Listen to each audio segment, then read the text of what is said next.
कविता के बहाने रचना इन दिनों काव्य से लिया गया है। कुंवर नारायण ने कविता की तुलना चिड़िया से और फूलों से और बच्चे से की है। यानी जैसे चिड़िया की उड़ान होती है, वैसे उन्होंने कविता की उड़ान मानी है। सर्वप्रथम उन्होंने लिखा है कि कविता एक उड़ान है चिड़िया के बहाने।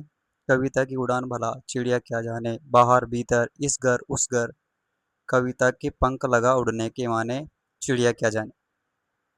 कविता एक उड़ान है चिड़िया के बहाने। कविता जो है और चिड़िया दोनों उड़ती है आसमान में, लेकिन कविता जो है उसकी जो उड़ान है वो असीमित है, यानी इसका कोई दायरा नहीं है। लेकिन चिड़िया का जो दायरा है वो सीमित होता है। जैसे बाहर भीतर एक घर से दूसरे घर तक ही चिड़िया उड़ सकती है। कविता के पंख लगा उड़ने के माने चिड़िया क्या जाने।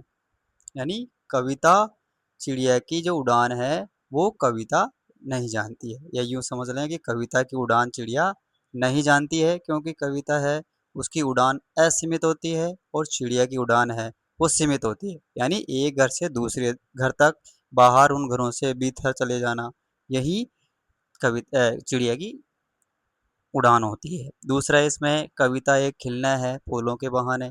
कविता का खिलना भला फूल क्या जाने, बाहर भीतर इस घर उस घर, बिना मुरझाए महकने के माने, फूल क्या जाने।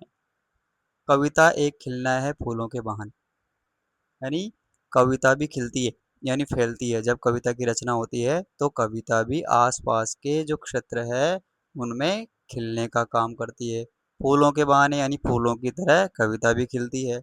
कविता का खिलना भला फूल क्या जाने, यानी कविता का खिलना यानी फूल जो होता है वो कुछ समय के बाद में मुरझा जाता है, लेकिन कविता जो होती है वो हमेशा बनी रहती है, वो कभी मुरझाती नहीं है।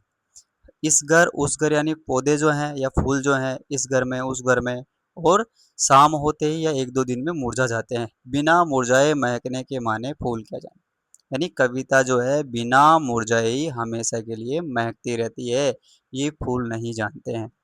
कविता एक खेल है बच्चे के बहाने। बाहर भीतर यह घर वह घर, सब घर एक कर देने के माने, बच्चा ही जाने। कविता एक खिलना है फूल के बहाने, तो ये पढ़ चुके हैं। कविता एक खेल है बच्चों के बहाने, यानी कविता की तुलना जो है बच्चे से की गई है। जैसे एक बच्चा होता है, छोटा बच्चा, वो बिना भेदभाव के एक घर से दूसरे घर में पहुंच जाता है, उन घरों के अंदर बाहर चारों तरफ घूमता रहता है। वैसे ही कविता होती है कि एक घर से दूसरे घर तक पहुंच जाती है, इसका कोई एक निर्धारण नहीं है। या उसकी जो छोटा बच्चा है वो जिन घरों में निषेध है नहीं जा सकता, वो फिर भी छोटा बच्चा वहां पे घूम सकता है।